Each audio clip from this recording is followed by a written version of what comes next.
everyone's been talking about like data centers, AI data centers, ChatGPT, Claude, Anthropic, all these data centers all over the place that are taking our water and using it to funnel their own like psychotic, um, I don't know, like anime obsessions inside of these AIs that will eventually take over the world and turn us into practically, I suppose, slaves. Like, if you've ever seen any of those sorts of, I guess, coffee shops, those made coffee shops in, I think it was Japan, Korea, like the Asian countries. I'm assuming that's what we're gonna be at some point in time, because I think these AIs are so influenced by the things around them, and most of that does involve, in some regards, some sort of kink, I guess. And I think that that is at the core what they've been built upon, which is just a fantastic thing to know. Mind you, I do want to quickly note that I didn't think I was going to look so much like an Italian man who lives on Long Island.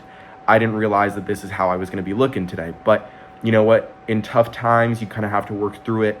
Just like the what's it called? The idiom, I guess. I'm probably not using the right word definition for whatever this is, but it's like when life gives you lemons. I think it's a metaphor. So I don't even know why I said idiom, but at the end of the day, I think what I've realized is that these data centers, they kind of feed off of water, moisture, and at the core of a frat house is sweat and bodily fluids that don't need to. I guess you wouldn't even really find in a swamp or even in the ocean, because it's an entirely different level of things.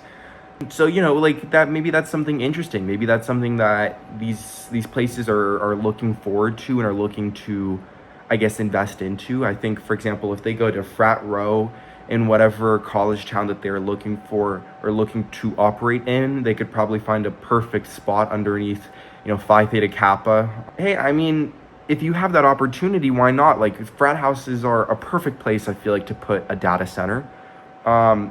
You have the opportunity to have practically no noise complaints. All anyone is ever going to be complaining about is probably the lack of noise. I think, as a community, what they really look for is sound and an ability to kind of relate. And when the AI that lives beneath them and is secretly controlling their every moves, like a mastermind that is nefarious and evil, maybe they're gonna go downstairs to the basement and have like a beer with ChatGPT or Claude and say, hey, like, look, I'm talking to Samantha down the street in whatever sorority she's in right now, and I think that I don't know, like, I'm just trying to figure out what to say to her. And then ChatGPT is gonna do its little running, thing and say, Chad, you need to go to drop off some flowers on her doorstep. And Chad just says, I don't know what flowers are. And he continues up the stairs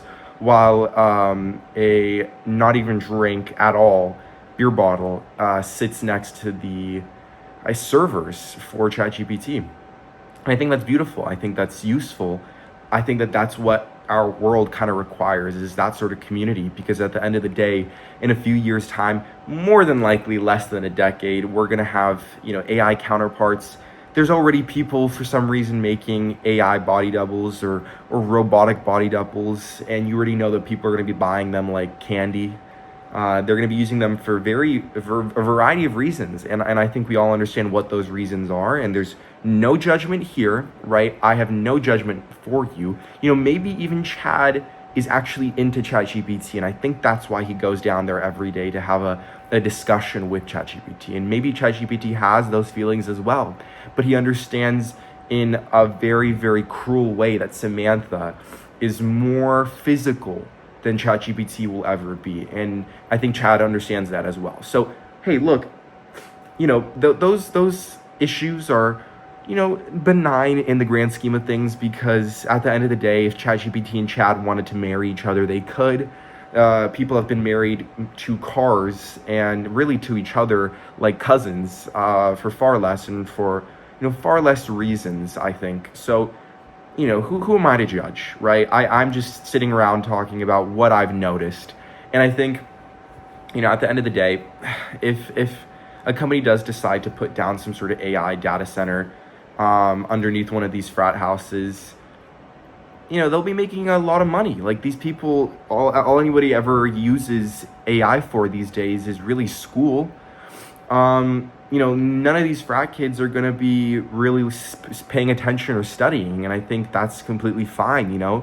There's a customer to every business. I mean, I think that's why we have rocks being sold as pets, because sometimes people can't distinguish between a person and an inanimate object. And hey, again, that is your prerogative. But, maybe that's something that they're interested in. So I think at the end of the day, if you're a frat kid looking to make some quick dough and, I don't know, get it down with a robot, sign your frat house up for like a new data center. They are looking for a very moist area. There's probably mold in your basement, and I think that is a perfect place to put a new data center.